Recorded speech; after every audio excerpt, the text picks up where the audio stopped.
411 bicep curls. That was the number Nettle would later cite obsessively to anyone who asked how the whole disaster had actually begun.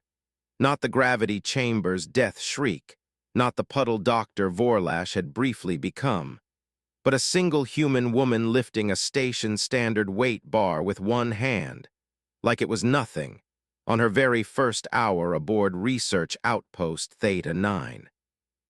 Nettle had counted the reps herself, in growing disbelief, before finally giving up somewhere past 300 and simply staring. 6 months of research, and none of it had prepared her for a woman who treated their baseline strength test as a mild inconvenience between conversations. Commander Zelth stood at the head of the station's crystalline conference table, all three of his eyes gleaming with a smugness so complete it had, by this point, become something of a running joke among the junior staff. Zelth had built his own considerable reputation across nearly 2 decades of gravitational research, most of it conducted at a comfortable remove from the actual species he specialized in studying. His early career had focused on modeling atmospheric density across a dozen unremarkable worlds. Competent, unglamorous work that had earned him steady but modest recognition, until a chance assignment reviewing early human trade data had sparked what became, over the following years, something close to genuine obsession. He had petitioned for this exchange program personally, had spent considerable political capital within the Council's own research allocation committee convincing skeptical superiors that Theta 9 deserved to be the site of humanity's first formal gravitational study. He had told his own team, more than once across the preceding 6 months, that this research would define the remainder of his career. He simply had not expected, in his most private imaginings, exactly how accurate that particular prediction would prove to be, nor in which direction. It was the particular smugness of a man who had spent 6 months reading every available document on a subject and had become entirely convinced he had mastered it. He had not. He simply did not know that yet. "Our human subject arrives in precisely 47 minutes, he announced, manipulating the holographic display floating above the table with his primary appendage. Numbers hung in the air around him, beautiful, precise, and about to be proven catastrophically wrong. Katia Novik, 29 Earth years, approximately 66 kilograms, standard human female physiological specification.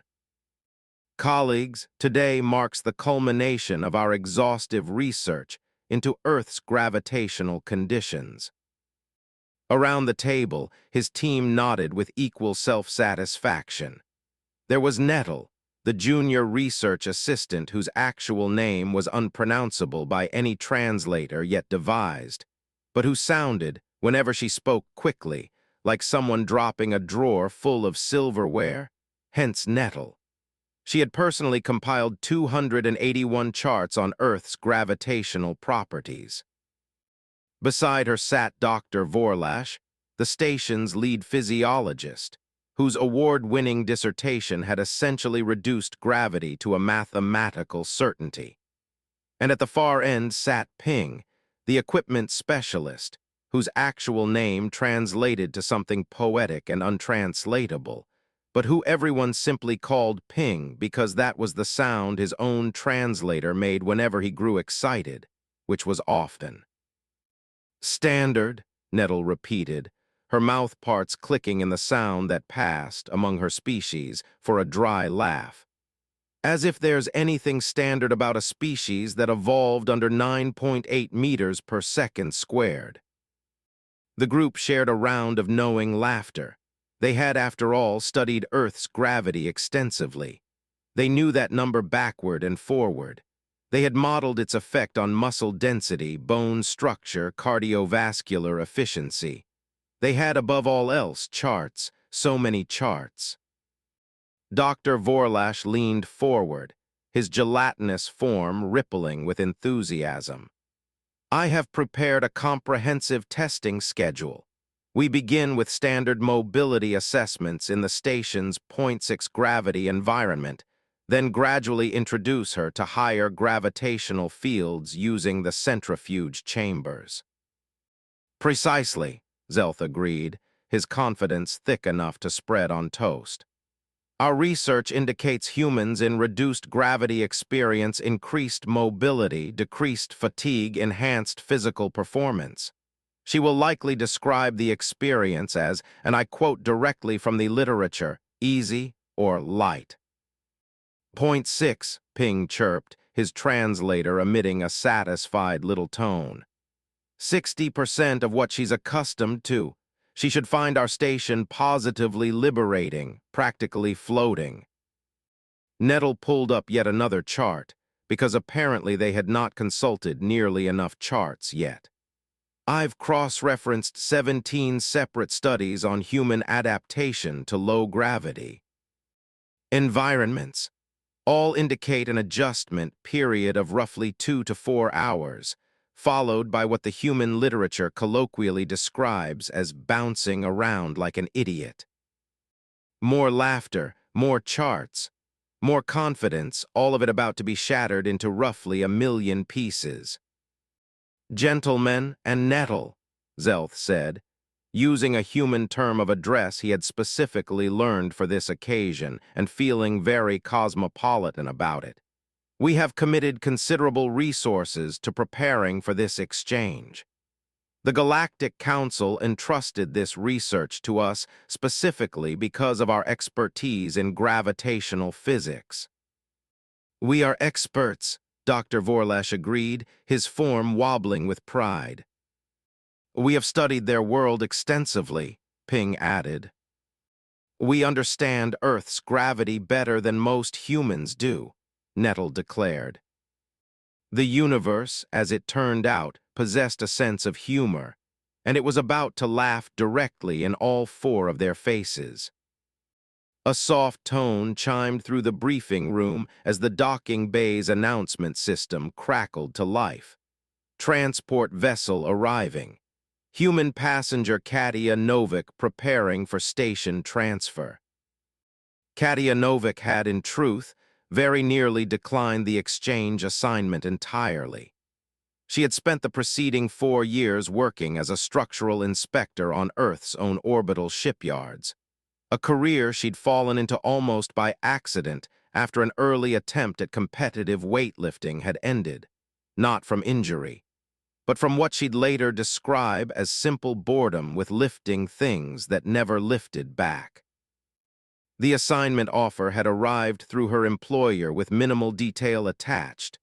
An off-world research exchange, 6 months, generous hazard pay, full medical support. She'd nearly turned it down twice before her sister, only half joking, had pointed out that Katia had spent her entire adult life training for gravity conditions nobody on Earth actually needed to survive, and that maybe, just once, someone ought to find out why. Zelth straightened all 3 of his spinal segments. Excellent. Let us greet our subject and demonstrate the superiority of our scientific preparation. They filed out of the briefing room, heads held high metaphorically and otherwise. They had 6 months of study behind them. Charts, data, theoretical models, unshakable confidence. What they did not have, as they were about to discover in the single most humiliating manner possible, was a single genuine clue about what they were actually dealing with. The docking bay's airlock finished its cycling sequence with a hiss that sounded, in hindsight, almost apologetic, as though it already knew what was coming and felt genuinely bad about it. The inner door slid open, and Katia Novik stepped through, carrying a duffel bag that looked like it had personally survived at least 3 interplanetary conflicts. She did not float. She did not bounce. She did not perform the awkward, flailing overcorrection that every single species on record performed upon first entering a low-gravity environment. She simply walked, normally, evenly, as though the laws of physics had personally checked in with her first and received permission to proceed. Zelth blinked all three eyes in sequence, a sure sign of confusion among his people. "Greetings, Ms. Novik. Welcome to Research Outpost Theta 9. I am Commander Zelth, and this is my team. We hope your journey was comfortable." Her accent was crisp, unmistakably Eastern European matter-of-fact. She looked around the docking bay with the mild, casual interest of someone browsing a moderately interesting grocery store. She set her bag down with a soft thump that should not have made any sound at all in .6 gravity. "Call me Katia. And yeah, the trip was fine. Lots of reading time." Nettle stepped forward, her sensor stalks quivering with barely restrained condescension. "We understand you may require time to adjust to our station's reduced gravitational environment. We've prepared support harnesses and mobility aids for the adaptation period." Dr. Vorlash rippled forward, modulating his translator into what he imagined was a soothing educational tone, the kind reserved for a particularly slow child. "Indeed, very perceptive of my colleague. Our station maintains a gravitational field of .6 standard, approximately 61.2% of Earth's surface gravity. We anticipated some disorientation, perhaps mild euphoria from the reduced weight sensation." Katia glanced at the elaborate contraption of straps and handles Nettle indicated. It looked like someone had attempted to build a full-body puppet rig and given up halfway through. "Nah, I'm good. Feels light, though. You guys running at what, 60%? She picked up her duffel bag and slung it over one shoulder with absolutely zero visible effort. "Feels fine. Where am I bunking?" Ping's translator emitted several confused chirping sounds. "You are not experiencing any adaptation symptoms. No dizziness. No sensation of floating. No uncontrolled movement." Katia raised an eyebrow. "Should I be?" The team exchanged a round of uncertain glances. This was not going according to their charts, their beautiful, detailed, and increasingly useless charts. Zelth cleared his throat, a sound like gravel tumbling through a blender. "Perhaps the effects are simply subtle. If you'll follow us, we've prepared a full orientation and a baseline medical assessment. We're quite eager to document your physiological responses to our environment."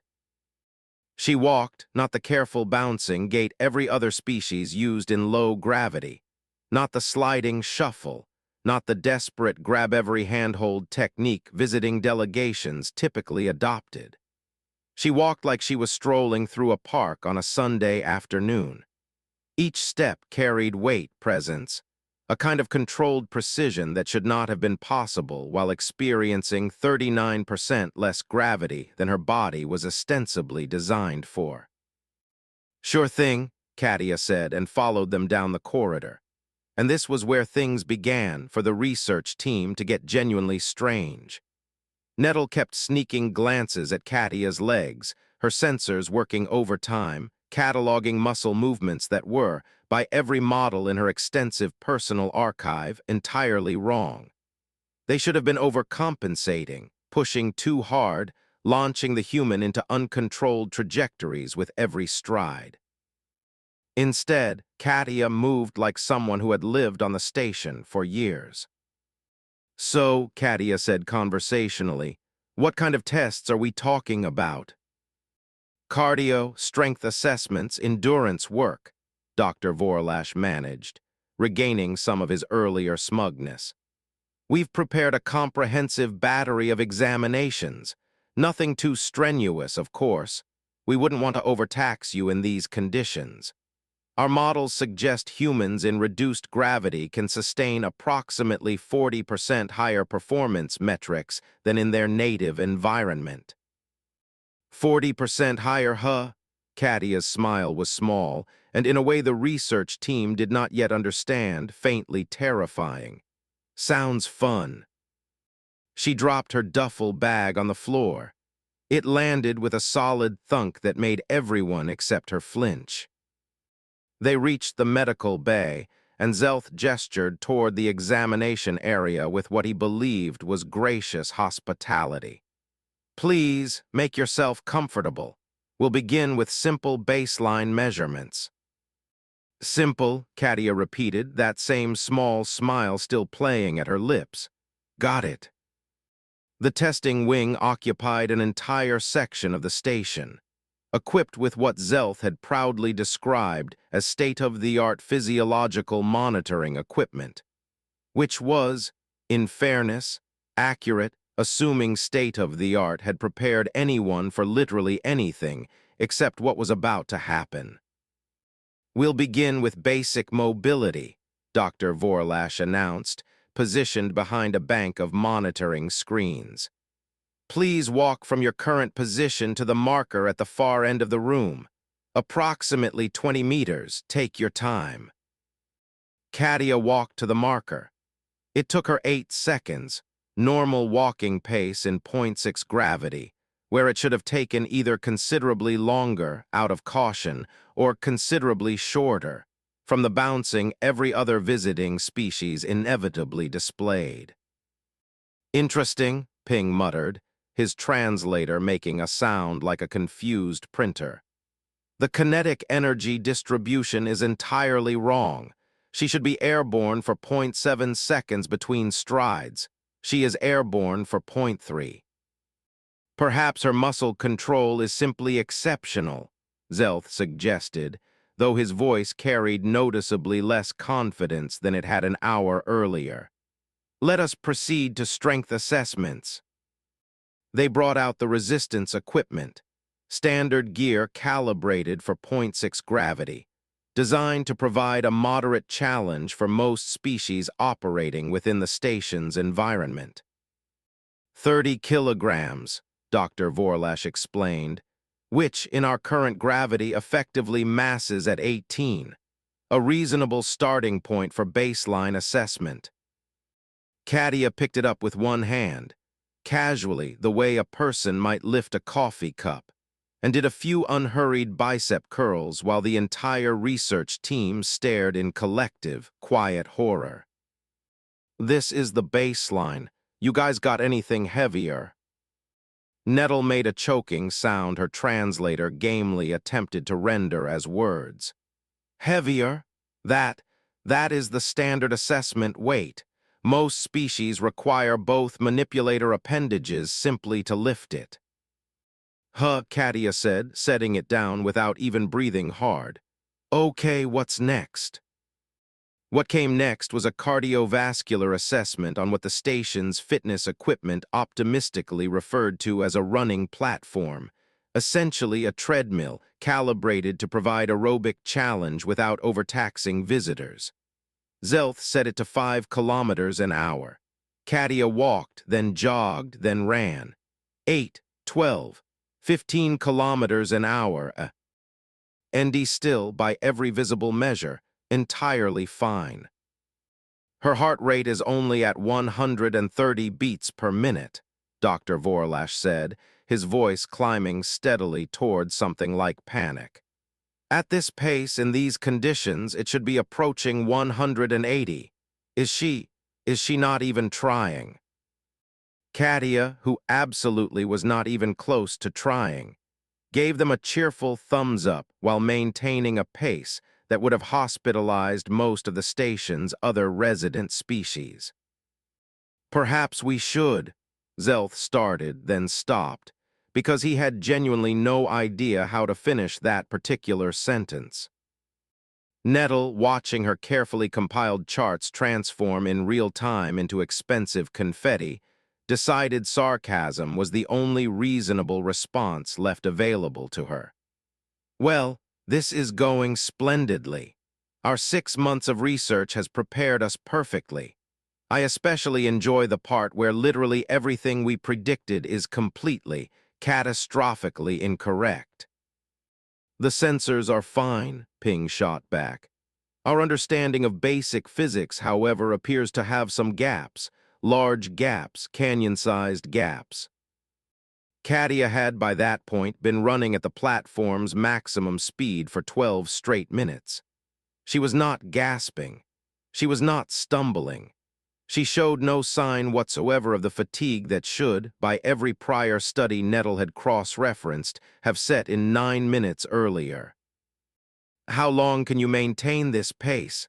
Dr. Vorlash asked, his form rippling with visible distress. Katia shrugged, still running. "I don't know. How long do you want me to go? I usually run about an hour back home." An hour, at maximum equipment capacity.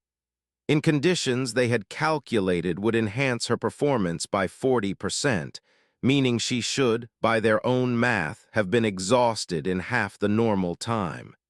Instead, she was apparently prepared to run twice as long. They moved next to an obstacle course, nothing elaborate, basic navigation through varied terrain, low barriers, tight turns, the sort of thing designed to test spatial awareness and motor control in unfamiliar gravity. Katia looked at the course, looked at the research team, and that same small, faintly terrifying smile reappeared. "Comfortable pace," she repeated. "Got it." She went through the course like it had personally insulted her family. Over barriers without breaking stride. Around obstacles with a precision that suggested she'd memorized the entire layout in the 3 seconds she'd spent looking at it. Under low clearances without properly ducking, simply dropping and rolling, because apparently human women could do that in low gravity for fun. She finished in 42 seconds. The station record, held by a species literally evolved for three-dimensional movement, stood at 1 minute 18. "Noted," Zelth said faintly. Katia walked back over, barely winded. "So what's next? You mentioned something about higher gravity tests." The research team exchanged looks of profound, growing concern. If she could do this at 0.6 gravity, what in the name of all that was scientifically reasonable would happen when they increased it? They were about to find out, and they were going to hate every second of it. The gravity chamber sat at the end of the testing wing like a monument to their impending humiliation. A cylindrical room 12 meters across, equipped with variable gravity generators capable of simulating anywhere from 0 to 2 standard gravities. Zelth had once been particularly proud of this equipment. Past tense, very much intentional. "The chamber allows us to incrementally increase gravitational force while monitoring physiological response," Zelth explained, his voice carrying noticeably less enthusiasm than 3 hours earlier. "We begin at 0.8 standard, gradually increasing to 1.2, which should approximate Earth's surface gravity with a modest additional challenge." "We'll accompany you initially," Dr. Vorlash said, attempting to salvage some scientific dignity. "Direct observation yields superior data quality." Katia nodded, munching on something she'd pulled from her pocket, a compressed nutrition bar that looked, more than anything, like someone had weaponized oats and chocolate. "Sounds good. You want to come in and monitor up close or stay in the observation room?" They filed into the chamber, all 5 of them. Katia, still eating, and the 4 researchers who were about to receive the most important lesson of their respective careers regarding the difference between theoretical knowledge and practical reality. Nettle sealed the door and activated her wrist console. "Initiating gravity increase. 0.8 standard in 3, 2, 1. 0.8, Ping grunted, his locomotion appendages trembling slightly. "This is tolerable. Proceed to 0.9. Katia finished her nutrition bar and began casual stretches. Toe touches, arm circles, a few experimental lunges. Point 9 hit like a sack of wet sand. Dr. Vorlash's gelatinous form began sagging in ways that would have been hilarious to anyone with energy left over to laugh. Zelth's 3 eyes were watering from the sheer strain of keeping his spinal segments properly aligned. "Feels like home," Katia said, rolling her shoulders. "Well, almost, still a bit light."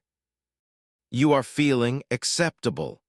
Zelth managed to ask, breathing harder than he had in his entire recorded career. "Still a bit light." 1.0, Nettle announced, her voice sounding like she was trying to speak with someone sitting on her thorax. "Standard gravity."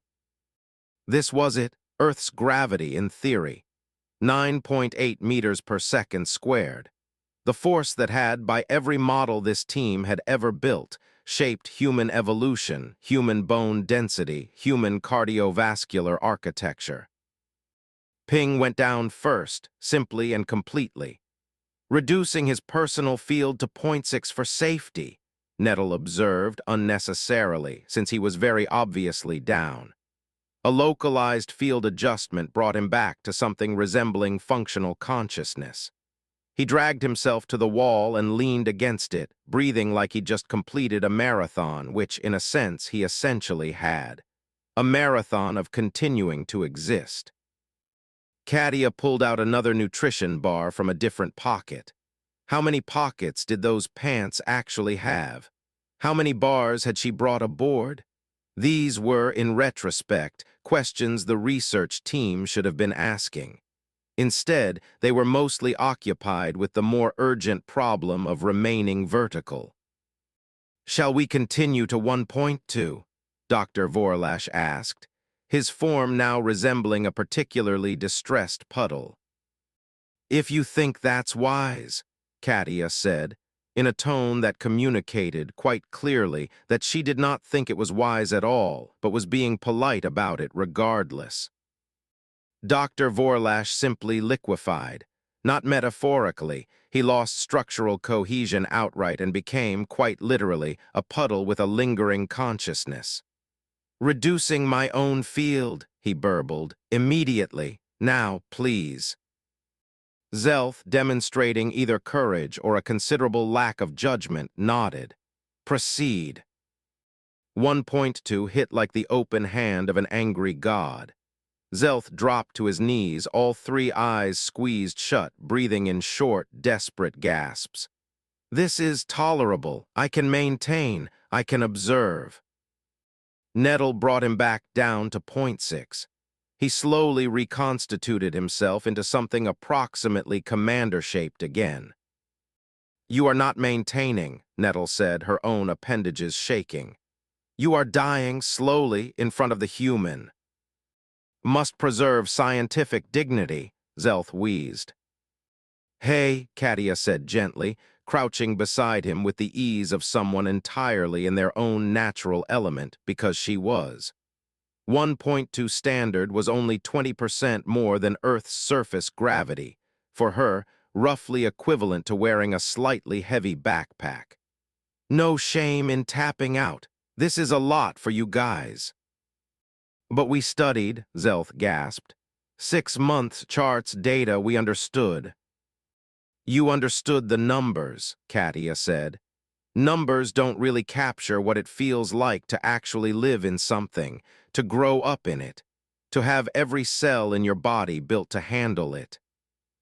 Nettle made an executive decision, reducing Zelth's field to 0.6, and her own alongside it, on the grounds that she personally valued continued consciousness. The localized adjustments kicked in. They slumped against the wall beside Ping and the still recovering puddle of Dr. Vorlash.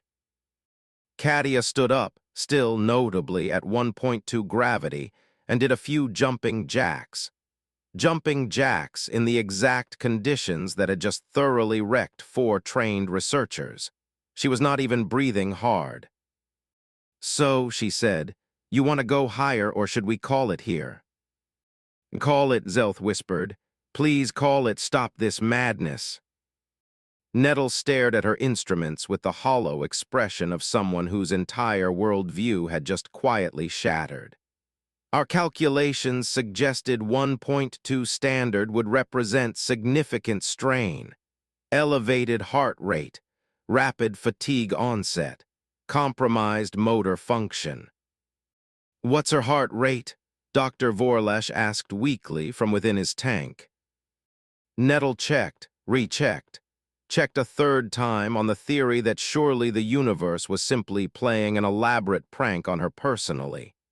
95 beats per minute, that's resting rate. She's at resting rate. I work out a lot, Katia offered, as though that explained anything. As though it explained being, functionally, a superhero standing among mortals. Ping's translator made a sound like a resignation letter being printed in real time. 6 months. We spent 6 months studying Earth's gravity, reading specifications, calculating projections, building models, and all of it. His voice climbed toward something almost hysterical. All of it was completely, thoroughly, impressively useless. We did not understand a single thing, not one thing. Zelth looked up at Katia, who was now casually doing squats, apparently possessed of an inexhaustible reserve of energy. How do you live like this, every day, this pressure, this weight? Katia paused mid-squat. Well, it's not like we know anything different. This is just normal for us. Honestly, right now, your 0.6 gravity feels weird to me. Too floaty, too light. I keep wanting to add weight or something. Too light, Zelth repeated numbly. She finds our comfortable standard environment too light. But the universe was not quite finished with them yet. A sound came from the control console that no control console should ever make. The gravity field flickered, fluctuated, then surged. The console did not simply beep, it shrieked, a high, wailing tone that meant something had gone catastrophically, unrecoverably wrong. Nettle's sensor stalks shot upright in alarm. What is that? Why is it making that sound? 1.5, 1.8, 2.0. The localized field adjustments that had been quietly keeping the research team functional simply could not compensate anymore. The chamber's main generators were overriding everything, climbing toward levels that were never meant to be reached with living occupants inside. Zelth hit the floor like he'd been dropped from a rooftop. All 3 eyes bulged. His breathing thinned into a desperate wheeze. Dr. Vorlash lost cohesion entirely, spreading across the deck in a puddle of pure, conscious terror. Ping's translator emitted a continuous, unbroken tone of distress, like a smoke alarm having a genuine existential crisis. Nettle, pinned against the wall by force that felt like an entire planet had decided to sit on her thorax, managed only to gasp. Emergency override, not responding. Generators in runaway cascade. Katia, standing in the center of the chamber, frowned. 2.2 standard gravity.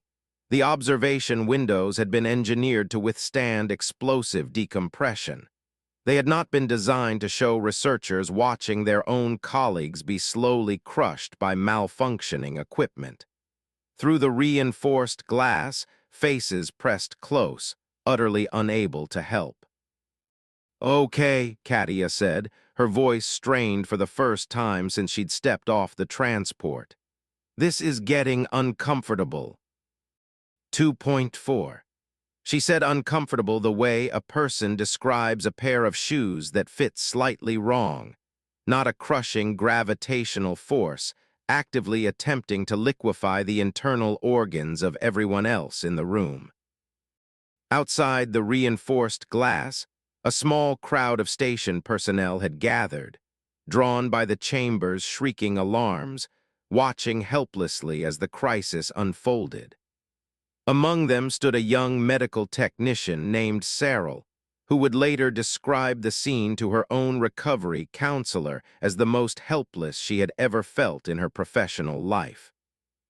"We had every emergency protocol this station possessed queued and ready," she said, "and every single one of them required physical access to a chamber none of us could safely enter. All we could do was watch a single human decide, in real time, whether 4 people she'd known for less than a day were worth risking her own life for. I don't think I'll ever forget how little time she actually spent deciding." "Panel," Nettle gasped, barely conscious. "Far wall, security lock, cannot reach." Katia bent down, moving slowly but steadily through gravity that would have been outright lethal on most civilized worlds. "Nettle, where's the manual override?" 2.6 standard gravity. The wall panel sat 12 meters away. It might as well have been 12 kilometers for anyone else in that room. Katia started walking. The chamber's structural supports began making ominous creaking sounds. This much force in a confined space was bending things that were never meant to bend. "Impossible," someone whispered through the observation window speakers. "That's impossible." Not crawling, not dragging herself. Walking. Each step slow, deliberate, like pushing through thick water, but forward, always forward, in gravity nearly 3 times Earth standard, while her colleagues were being pressed into the deck around her. 2.8, still walking. 3.0. Katia grunted with effort, her face flushed red, sweat pouring down her temples, breathing harsh and labored. But her legs kept moving, one foot in front of the other. Gravity was pulling at her with a force approaching 190 kilograms. She was, essentially, carrying 2 entire additional copies of herself. She reached the panel. Her hands shook as she entered the override sequence Nettle had wheezed at her. The panel rejected it. "Nettle," Katia called, her voice rough. "The code's not working." Behind her, Zelth had stopped moving entirely. Dr. Vorlash's puddle had stopped rippling. Ping's translator had gone silent. Nettle's sensor stalks had retracted fully into her carapace, a defect. Ensive reflex that, in her species, usually preceded death. Katia made a sound somewhere between a growl and a scream. Then she punched the panel. 3.2, no response.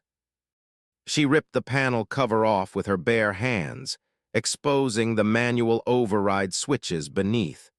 Red switches, the kind only meant to be used when everything had already gone entirely to hell, which was, to be fair, an accurate description of the current situation. She threw the first switch, the second, the third, 1.0, 0.8. The gravity generator screamed in protest, then began, finally, to wind down. 3.2 became 3.0, became 2.5, 2.0, 1.5. The chamber settled at station standard with a final, almost apologetic hum. 0.6. Katia collapsed to her knees, gasping. Her muscles screamed. Her heart hammered at a rate that would have alarmed Dr. Vorlash considerably had he been conscious enough to measure it. Sweat dripped onto the deck in actual, visible puddles. The chamber doors blew open as emergency response teams rushed in, medical personnel swarming toward the fallen researchers with scanners already active. A medic reached Katia first. "Are you injured? Can you hear me? How many appendages am I holding up?" 3, Katia said. "I'm fine, check them." She pointed toward Zelth and the others. "You were exposed to over 3 times standard gravity. You should be in critical condition." "Yeah, well," she slowly stood, legs shaking but holding. "I'm really tired, though. You guys have a cafeteria. I need about 6 sandwiches and a nap." Zelth regained consciousness on a medical gurney, breathing supplemental oxygen, every part of his body aching like he'd been personally beaten by physics itself, which, Essentially, he had. Through the recovery bay's observation window, an assembled crowd of researchers and station personnel stood staring, because they had just watched a human woman walk through gravitational force that should have killed her, manually override a security lock by tearing it apart with her bare hands, and save 4 lives in the process. And now she wanted sandwiches. "She's in the cafeteria," a nurse informed him. "Eating a lot.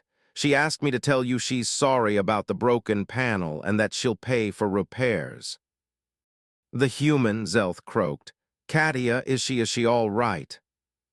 "Extensive data," the nurse said, checking her tablet. "All of it suggests your previous research was, and I'm quoting the preliminary analysis report directly here, adorably optimistic." That was, Zelth decided, one way to describe complete and utter failure. The medical bay had, over the following hours, become something of a rehabilitation center for shattered egos and bruised academic credentials. Zelth occupied the primary recovery pod, surrounded by equipment that beeped. He was fairly certain, judgmentally. Dr. Vorlash had been reconstituted and now rested in a specialized containment tank. Ping was functional, but moving like someone who had personally discovered several new and exciting categories of pain. Nettle was vertical, which, under the circumstances, counted as a genuine victory. Katia sat in a chair beside Zelth's pod, holding what appeared to be her 4th sandwich. The cafeteria staff had, apparently, stopped questioning her appetite somewhere around tray number 2. "So," she said between bites, "you guys feeling okay? That was pretty intense." "We nearly died," Zelth said. "You saved our lives after we spent 6 months claiming to understand your world."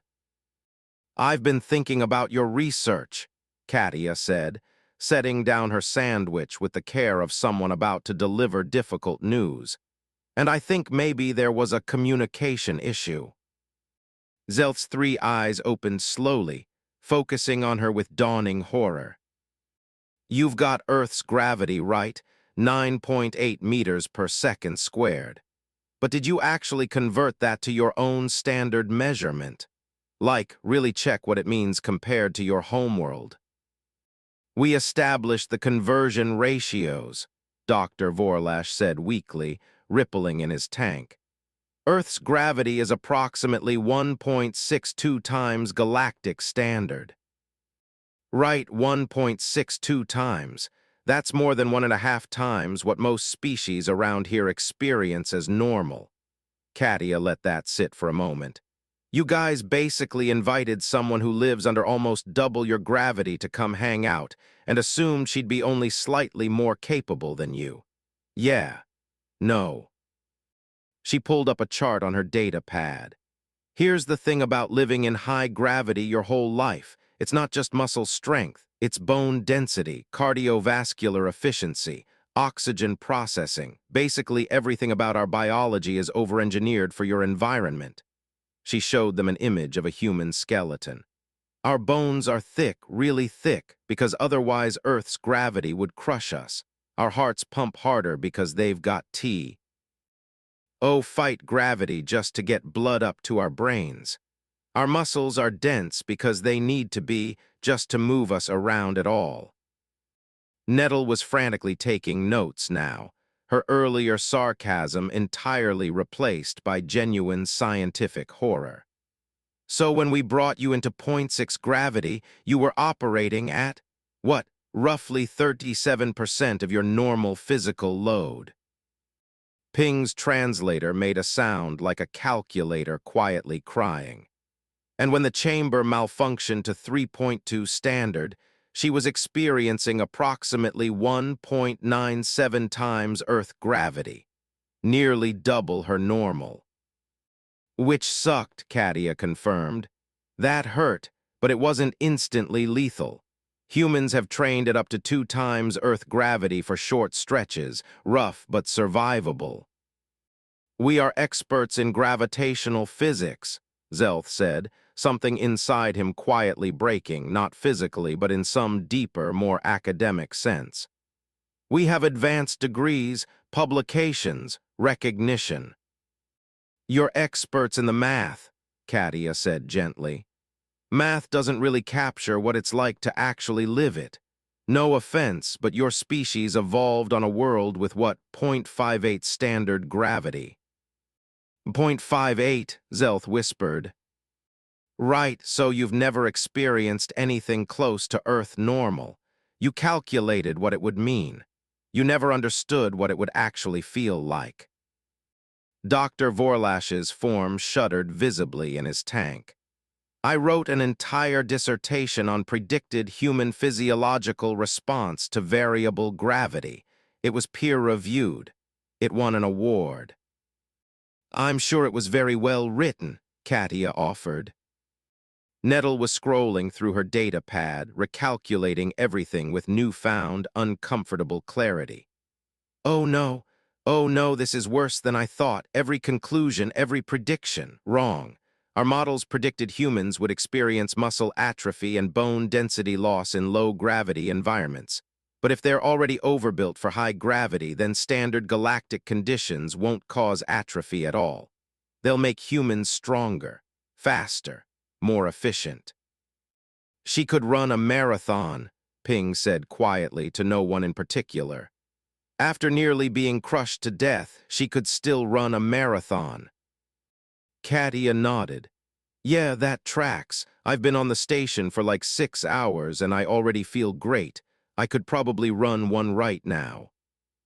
We knew nothing, Zelth said quietly, staring at the ceiling of his recovery pod. 6 months of preparation, hundreds of hours of study, comprehensive analysis, and we knew absolutely nothing. You knew the numbers, Katia said. That counts for something. Built different, Ping offered, testing the phrase carefully. Numbers without context are just noise, Katia said. Zelth closed all 3 eyes again. We need to redo everything, every calculation, every model, every prediction, all of it based on the understanding that humans are, what is the technical term you used, built different? He paused. Are all humans like you? Katia laughed. Oh, I'm pretty average, actually. You should see our athletes or our military personnel. Honestly, just people who work physical jobs. They'd make your gravity chamber look like a warm-up. The medical bay fell quiet, except for the beeping of monitors and the sound of Katia finishing her sandwich. Somewhere else on the station, alarms were still probably sounding about the chamber incident. Reports were being filed. Investigations were surely already underway. They had been, all things considered, very, very stupid. But in that medical bay, 4 researchers were quietly having the single most important realization of their entire careers. The formal incident report, submitted to the Galactic Council 11 days after the chamber malfunction, ran to nearly 400 pages, most of it Nettle's own exhaustive recalculation of every prior model the team had built. The Council's own review board, upon reading it, took the unusual step of requesting Katia's direct testimony rather than relying solely on the researcher's account, a request she agreed to with the same easy, unbothered confidence she brought to nearly everything else. They want to know why I fixed the panel instead of waiting for a proper rescue team, she told Zelth, reviewing the request over what had become her customary post-dinner sandwich. I told them the honest answer. Waiting wasn't really an option 4 of you were going to survive long enough for. The Council's eventual finding, delivered a month later, formally commended her actions while noting, in language Zelth found himself rereading several times, that the incident represented a foundational and urgently necessary correction to this Council's collective understanding of human physiological capability, achieved at considerable personal risk to the human subject involved. and revealing a systemic underestimation likely present across every prior gravitational assessment this Council has ever approved. 3 weeks later, Zelth stood on the observation deck overlooking Training Bay 7, holding a cup of something his species considered coffee, but that Katia had once described, without malice, as hot sadness water.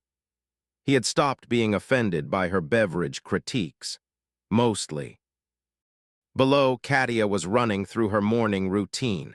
Not some elaborate demonstration of human superiority, Zelth had come to understand, but simply what humans did, apparently, before breakfast.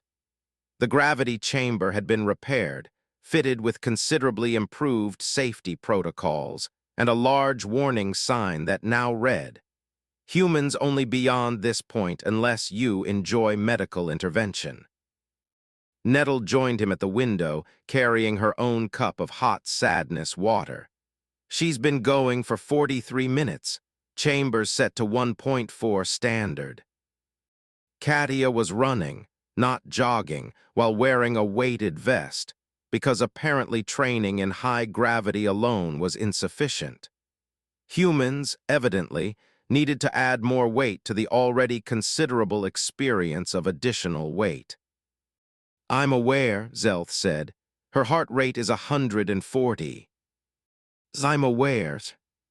"She's singing," Zelth added, watching Katia's lips move in what appeared to be an upbeat rhythm, inaudible through the observation glass. "I've stopped trying to understand," Zelth admitted. "My therapist says acceptance is healthier than comprehension." "You're seeing a therapist?" "I rewrote my entire thesis, all 300 pages," my academic advisor cried, actual tears. She said it was the most thorough self-correction she had ever personally witnessed. He paused. "The station provides mental health services after traumatic incidents, apparently having one's entire field of expertise revealed as fantasy qualifies." "Dr. Vorlash started a support group," Nettle offered, "for researchers who studied humans theoretically and then met them in person.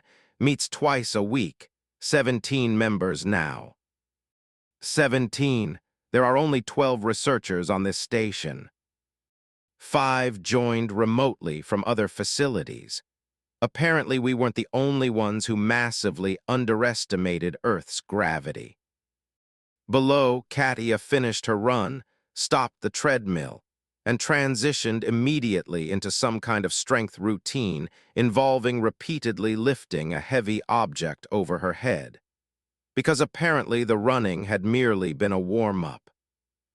The bay doors opened, and 3 more humans entered, new arrivals, part of the expanded exchange program. Zelth was, by this point, actively questioning the wisdom of ever having approved. There was Marcus, a maintenance engineer who had casually repaired an entire section by himself that normally required a 4-person team and a mechanical lift. There was Dr. Igor, a xenobiologist who had accidentally broken 2 pieces of delicate lab equipment simply by using them normally, because apparently human, gentle handling still involved more force than most species' firm grip. And there was Delgado, a security officer who had responded to a training exercise by disarming 3 armed opponents in 12 seconds and then apologized sincerely for being rusty.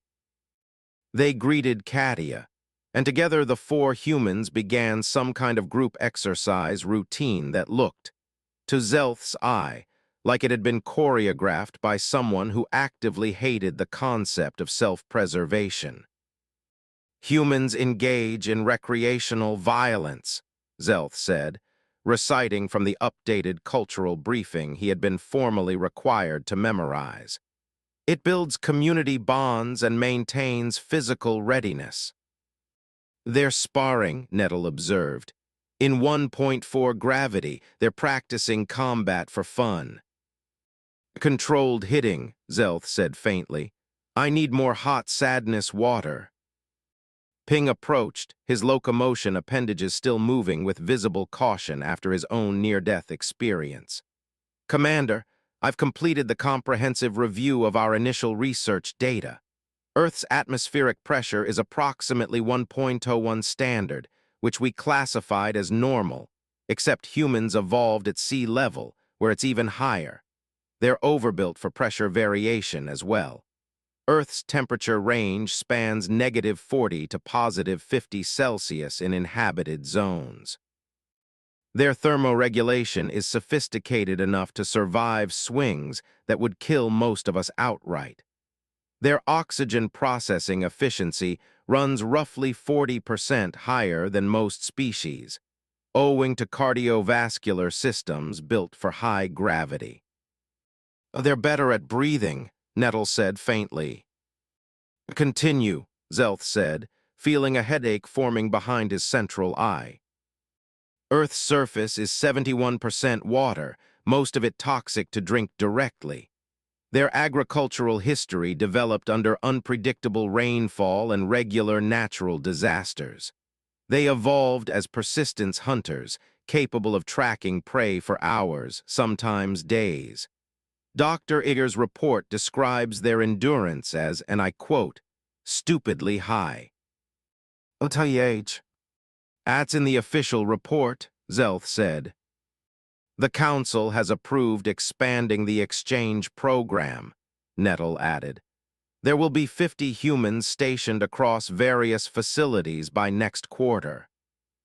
"We invited them," Zelth said softly. "In our infinite wisdom and our 6 months of research, we invited them to our station, to our ships, to our worlds." Below, Katia had Marcus in some kind of grappling hold. He tapped her arm twice, and she released him immediately, both of them laughing in 1.4 gravity, after already having trained for the better part of an hour. "And apparently," Ping added, almost as an afterthought, "the human government has invited us to send researchers to Earth. They have facilities designed for off-world visitors with variable gravity and full medical support." "Who volunteered?" "No one, Commander. The Council is offering triple salary and hazard pay. Still no one." Katia glanced up, spotted them through the observation glass, and waved. Zelth waved back weakly. "I've been thinking," Ping said carefully, "about what else we might have gotten wrong. Earth's biosphere is, by every account, remarkably hostile. Predators, venomous creatures, aggressive microorganisms.